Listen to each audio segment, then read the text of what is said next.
Outer Banks of North Carolina, firing up this live camera right now. We're talking about Hurricane Erin, sending impacts expected along that coastline. In fact, Erin is hundreds of miles offshore, not expected to do a direct hit making landfall. Still, though, you see the waters there.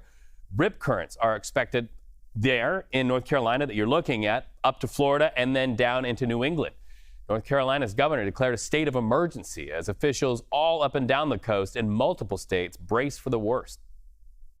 I want to emphasize the importance of taking this storm seriously because it's a serious storm and conditions can deteriorate quickly. Get your disaster kit ready. Think about what you would need after a major storm. Things like enough food, water, and supplies for 3 to 5 days for each person and pet in your household, a flashlight and fresh batteries, a battery-operated radio. Orders remain in place for parts of that state, and CBS News meteorologist Rob Marciano reports from the Outer Banks. Here on the Outer Banks in North Carolina, they've brought out the heavy equipment, as you can see. They've tried to clear the main roads. Now they're getting to the secondary roads, and this storm hasn't even gotten to being abreast of it. Still a good 24 hours out before the worst of it comes through. And some of these roads are impassable. Beyond that front loader or wheel loader, you can see those homes.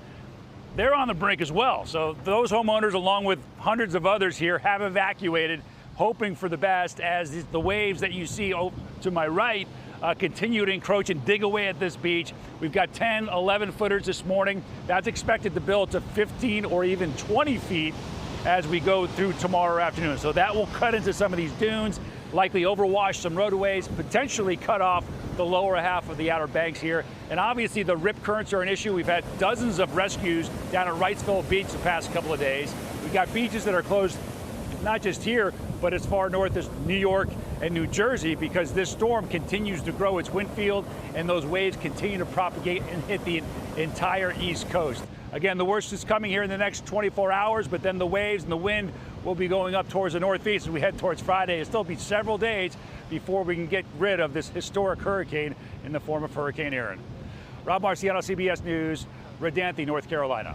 All right, when you look at the alphabet and you consider we're only at E and we've got only the first name hurricane of the season, we've got a lot more letters to go. Well, absolutely. Of course, the first 4 were all tropical storms, but this is the first major hurricane, too. Category 3 or above puts it in that major classification. And the National Hurricane Center is anticipating anywhere from 5 to 9 of those within this season alone. So we're starting to see it ramp up. Okay. And I want to start off with how explosive the storm even was. Over the weekend, we saw it grow from a Category 1 to a Category 5 within 12 hours. This is a very impressive system. Currently at a Category 2 status, it still can potentially hit some warmer sea surface temperatures into the coming days, putting it back into a Category 3. How we monitor that, of course, is just the max sustained winds at the center. So 110 miles per hour right now puts it at a Category 2, but I want to show you something else that's going on as well. Even though it's not expected to make landfall in the U.S., we're still keeping a close eye on those waves, especially when it comes to how large they're going to be. Anywhere up to around 20 feet high waves are expected. Rip currents are possible. They were just talking about that earlier.